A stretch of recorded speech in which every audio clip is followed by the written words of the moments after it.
Well, you know, when we look at God's creation, we see humor. I do think it helps a man of God sometimes get his hands dirty. Hard work, working with your hands, there's a fulfillment in that you miss. These preacher boys that looked at me and they said, well, if that old country boy can do it, I can do it. Thank you for joining us today for the Iron Men of the Second Mile podcast.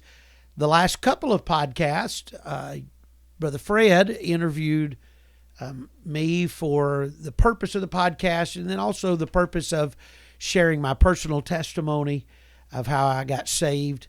And I think we will do a couple of more of those interviews in the days ahead. But today, we are thrilled to have back with us in his regular seat, Pastor Gerald Brown. And if you've been listening to the podcast, you know that he's a frequent flyer with us, and we're thrilled to have him back. That humbles me. We would ask you to continue to pray. There are some heart conditions that the doctors are looking into to make life a little bit better for Preacher Brown. And we realize quickly that we are mere mortals. Absolutely. And our time here is always limited. But Preacher Brown, I think I'd like for us just all go out in the trumpet sound together. Amen. And so we're praying for Preacher Brown, but we wanted to glean some more from him, from his heart, and from his experiences. And one of the things Preacher Brown and I have talked about in private, he and I and his wife, Sister Mary, who has a real heart for the ministry and a real heart for pastors and pastors' wives. And one of the things that we've discussed among ourselves has been how does a preacher maintain an effective ministry and avoid burnout and avoid allowing the stresses of ministry to destroy him internally or tear him down, how to maintain a positive spirit and a positive outlook on life while dealing with the stresses of ministry. And as we were talking about that the other day, you had mentioned some stories about a friend of yours, Brother John Smith, and his sense of humor. Oh, my. And some of those things. Share with us a little bit about how humor can play a role in a preacher's life and his mental health. Well, you know, when we look at God's creation, we see humor. Yes. I mean, laughing hyena. Yeah, how about that? The little squirrel monkeys playing in a cage, and Yes. they're batting one another on the head with a carrot, Yes. and running around, and a kitten chasing its tail. Yes. So we know that the Scripture says that that A merry heart. a merry heart doeth good like a medicine. And so I think that John Smith was one of those, like your dad. He would have a funny story. He was from Tennessee, and he had this Southern accent. Yes. And he confused people in that they thought, well, here's just an old country hick, but he was a brain. Yes. Literary, mathematical. Wow. He was a wonderful Bible teacher. He was a wonderful friend. But, Right. But he would have a funny story, and we related to one another in that we both had a country background. Yes. Yes. And, like the old saying, my brother used to say that it was so cold this morning I saw two hound dogs trying to jumpstart a rabbit. Yeah, those kind of colloquialisms with a touch of humor. And Right. And so he and I would be working together as far as our bus ministries. If he needed parts and I had them, I would supply, and vice versa. But he was pastoring. He had started Faith Baptist Church in Joppa area. no, he didn't start Didn't it. start it, but he was pastoring there. He was pastoring at that time, right? and at the same time, you were up Route 40 a ways Right. at Bible Baptist Church in Aberdeen, and y'all were y'all? Did you mention you all were teaching at the same Bible college during some of that time? We taught, both of us taught at the same time at Maranatha Bible Institute before Yes. it became Maryland Bible College. Gotcha. We both taught at the Aberdeen Bible Institute that was held at the Military Christian Center. Yes. And so my wife would say to me that you and John Smith are a lot alike in that you're junky preachers. And what she was saying by that was that I wouldn't dismantle an old wash machine or a dryer without taking bolts, nuts, screws. Yes. And I shared it with Brother John Smith, and he got up in chapel at the Aberdeen Bible Institute, and he said, Brother Brown's wife says that we're junky preachers, but I've got an explanation for that. Oh, my. He said, we were alive during the World War II, and he went all the way back into the Great Depression. Right. Because he and Don McKnight were born on the same day in 1924. Oh, my goodness. Same day, Wow. had the same birthday. But he said the reason that Brother Brown and I are the way we are is because we grew up in a situation where you always repaired everything you had. Yes. Yes. Now today it's a throwaway. Yeah. We live in a disposable society, don't and said we thought, boy, if I can use that nut, bolt, screw, gonna keep it. piece of wire, I'm gonna save it, you know. Yes, And yes. so I would go to the government auctions, the military surplus out Yes. at Aberdeen Proving Ground. And one day I called John and I said, Brother John, you have that old pickup that you got from a government auction? And he said, yeah. And I said, well, I just bought 2 huge rolls of paper. It was in the early 70s when paper was at a premium. Right. Early 70s. It was in the 70s, because I had come to Bible Baptist in 74. Yes. So anyway, there was a paper shortage. Well, I happened to be at one of those auctions, and they had 2 huge rolls of 60-pound weight Wow. book paper with Right. a high rag content. Yes. And he had a Christian school. It was Faith Baptist Academy, I believe. Yes. And they needed paper. And so I said, when I saw that, I think I bought these 2 huge rolls for less than $30. Oh my goodness. And I said, if you'll bring your pickup, we'll go pick them up out at the Aberdeen Right. Proving Ground, and I'm glad to donate one of them to you for your school. Wow. Well, we went and picked them up, and we unloaded them, and he said, no. He said, Brother Brown, had a deep voice, and he said, tell me, Doc Brown, said, how are we going to get this paper into a usable form? Right. And I said, it's right here in the hallway. I said, do you have a skill saw? And he said, yes. So he went and got a skill saw, and I set the thing as deep as I could, about a 3-inch cut. And we set it down, and I cut crossways the roll of paper, and all of a sudden, when I got through the last sheet, it went pow, about 10 feet long, 4 feet wide, or 40 inches wide, and about 3 inches thick.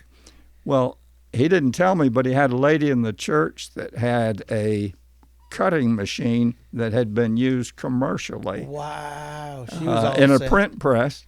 So he took the paper to her, and she cut all of it. They had all the paper they could ever use need. at Amazing. Faith Baptist Academy, and I used it for posters and what have you. Right.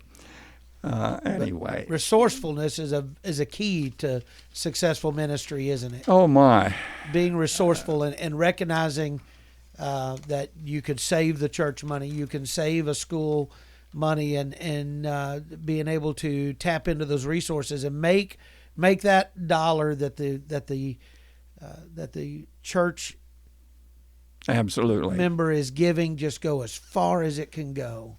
we call those missionary repairs. Whenever you've got to you Yes. got to pull a missionary repair, so you use the whatever you have And make and it fix- happen. I had one Sunday. I had over 200 bus kids waiting on snow cones. I don't know whether I've shared this, but anyway, the snow cone machine went down, Oh my. and so they said, preacher said, what are we going to do?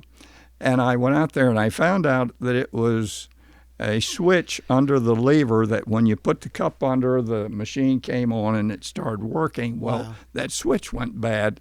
Well, I had just took an old washing machine apart, and it had 6 mercury switches on it. Oh my.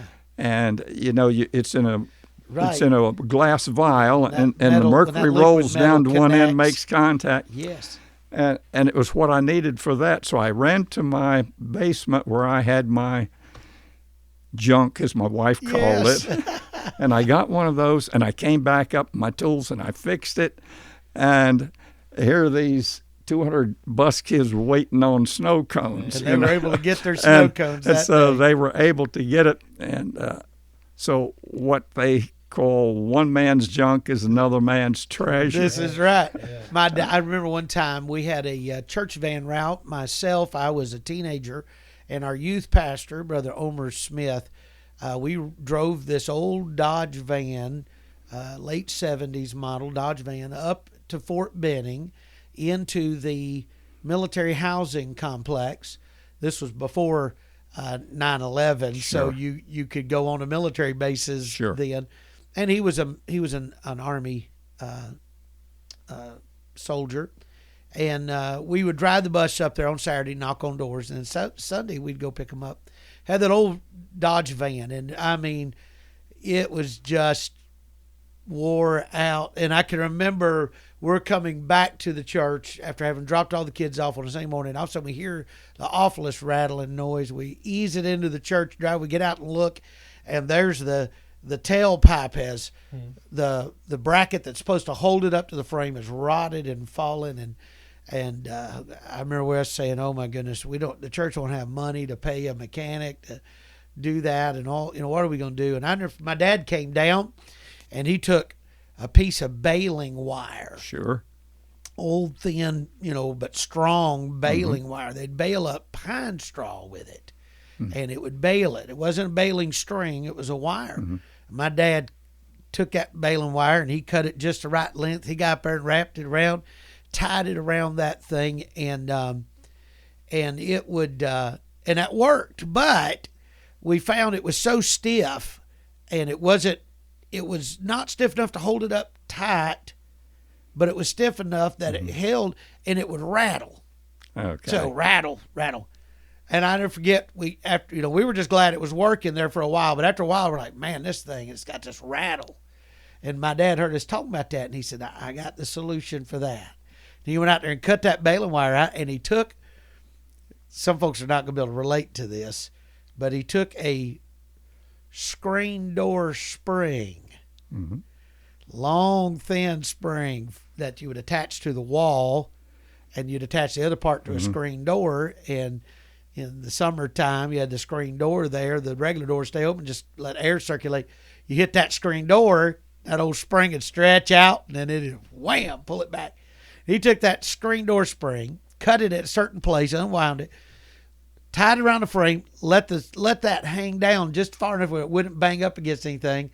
and it had just enough bounce and Bounce just to enough it. give that it and solved that problem with the screen door spring. And to my knowledge, when we sold that van years later, it still had that old screen door spring holding that muffler on that Dodge van. Absolutely. Being resourceful and putting to use, those things that you think, well, that's trash, but turns out to be, it helps keep the treasury account in a better balance in the ministry. Absolutely. And I would say this, I think we were talking a little bit about decompressing and not burning out and stress. I do think it helps a man of God sometimes get his hands dirty. Oh. Go do some of those I tasks. love to have work day, and I would be right there with those guys. Right. Because if it was putting on a roof, I'd be up there with them. So many of the times we don't get to do that kind of work. And hard work, working with your hands, there's a fulfillment in that you miss if you're just in a study or only out visiting, and you don't get that fulfillment of working with your hands and getting your hands dirty. That has helped me over the years. I try to make a pattern in my week that I loosely follow. And I say loosely because if you have a tight schedule, you'll schedule people out of your day, and people are the most important part of our day. Surely. Dr. David Gibbs taught us some years ago on scheduling interruptions into your day, and then that way they're no longer interruptions. Right. But Fridays, I've always tried to make that here at the ministry, and even where I pastored before. Fridays to me was kind of a let's work on the property day. It's a maintenance day, and I wear denim and a shirt, that I wouldn't be ashamed of, but when I wouldn't mind getting a little dirty. And Brother Fred and I, a lot of times we will schedule tasks.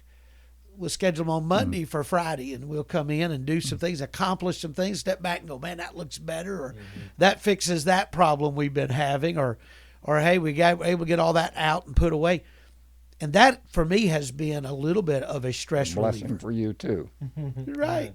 A little bit of a stress reliever just to do some physical labor. Right.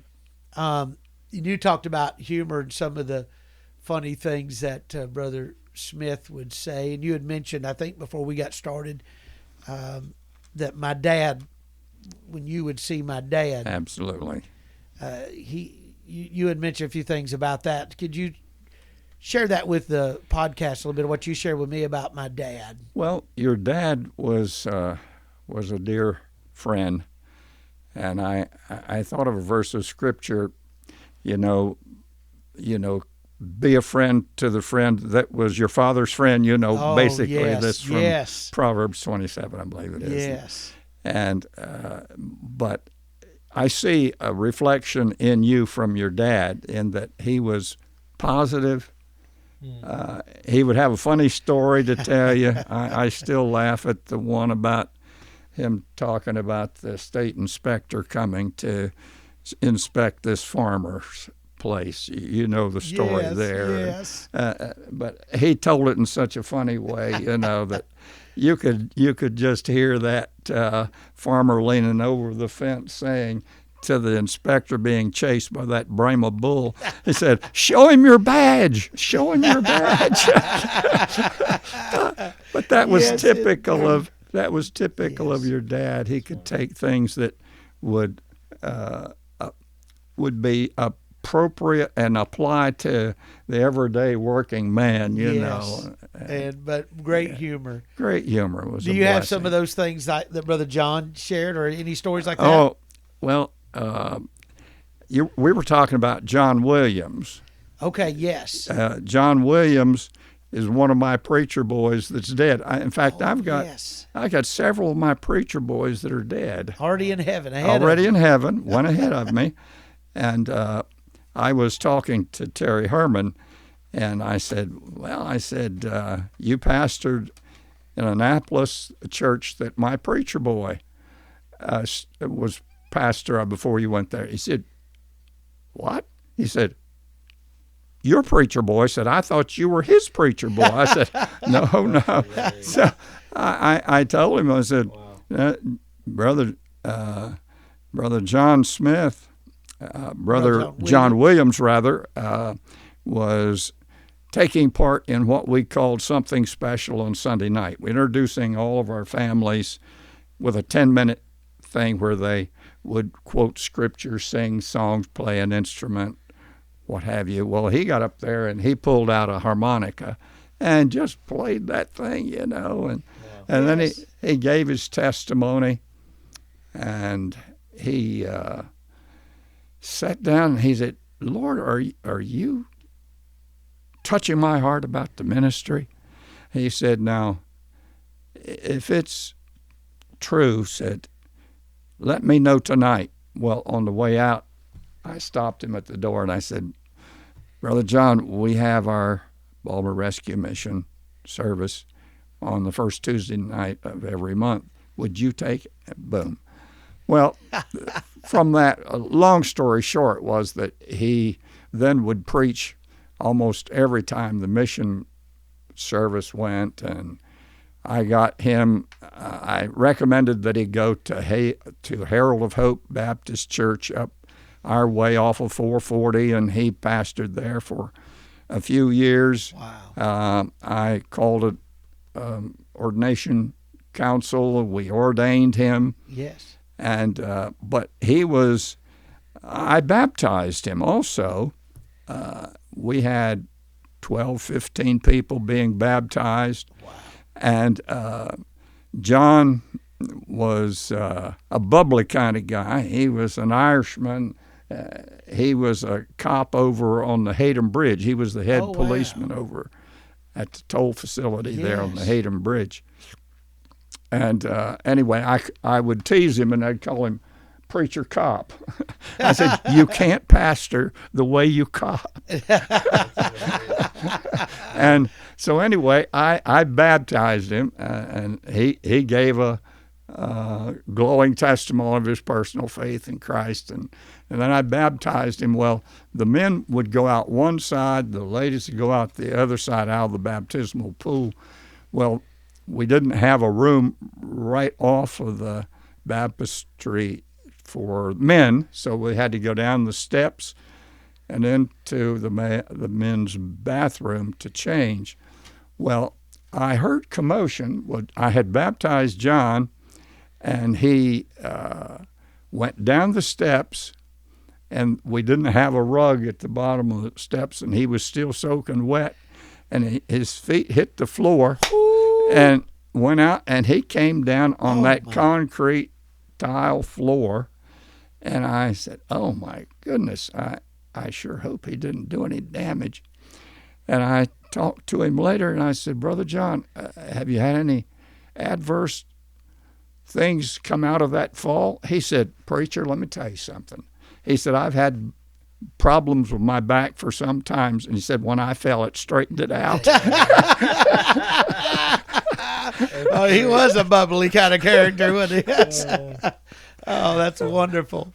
And Brother Herman said to you, "I thought you were his preacher boy." Not all of our preacher boys are young, are they? No. Sometimes God sends us some men. I mentioned, I think, on a previous podcast, how God brought Brother Kevin Johnston to our church as a man in the middle of his career, and God called him to preach and put him in the ministry. And he's highly intelligent. It wouldn't be hard for people to think he was my pastor instead of the other way around. And isn't that a blessing, though, that God calls all kinds at all ages? To me, brother, I felt that these preacher boys that looked at me and they said, "Well, if that old country boy can do it, I can do it." Yes. It gave them hope. Gave them some hope. I love that. What a blessing. At the baptismal service that we had, there was something funny happened. Also, not only it wasn't funny that John fell, but it was a blessing to find out that it straightened out his kinks in his back. But, isn't that something? But I had a lady that I was baptizing. My wife would stand on the steps over by the ladies' side and help the ladies out with their gowns and what have you. And one of my deacons would be over on the other side. Well, I was baptizing this lady, middle-aged lady, and I put her under, She went down black-headed and came up white-headed. Oh, my goodness. And I looked at her, and then I looked over in the water, and there was her black wig floating. Oh, no. And instinctively, yes, I grabbed hold of that black wig. My wife was standing on the steps, and I just like that. Right And it went across the baptismal window, and she caught it and gave it to the lady woman on her way down. On her way out. And so we had people asking, "Was there a crow back there?" In it looked like a bird flew across there. That's great. That's a great story.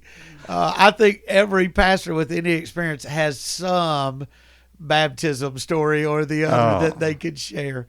And those things we can look back on with fond memories. Yes. But also we can smile, we can laugh, and it helps with the stress of ministry to be able to laugh. Absolutely. And to be a little bit lighthearted about some of the things. Sometimes I think as preachers we take ourselves too serious. I agree.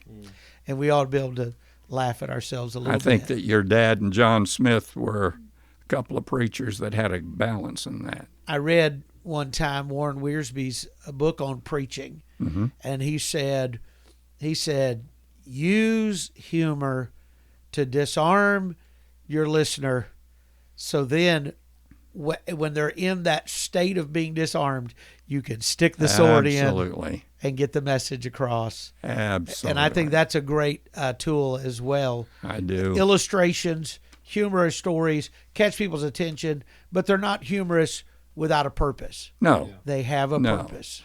Sometimes they are spontaneous. Yes. This lady that I baptized black-headed and came up white-headed, her daughter was in a prayer meeting, and she said, "Pastor, I have a request." Said, "There was a boy at school today that was bit by a termite." And instinctively I said, "What, did he have a wooden leg?" And, and the congregation just exploded, you know. Well, bit by a termite. Did he have a wooden leg? Oh, that is hysterical. What a blessing. What would be just one piece of advice before we end the podcast today that you would give to younger preachers preparing for the ministry to help deal with the stress of ministry? Well, you talked about you and Fred. Brother Fred would go do something physically around. The work days were a time when I had special time with my men. Absolutely. Because when you are working with a hammer and saw or what have you together, there's a different level and a communication. I've had men that could not reach by visitation or preaching, but they'd come out to work day and I could witness to them, talk with them, and they say, "Well, you know what? That preacher's not afraid to get his hand dirty." Right. You know, and you can relate. But I think that the humor that we can see in life, you know, we jokingly say, "I know God had a humor because I looked in the mirror this morning." Absolutely. But I think that we can look for things to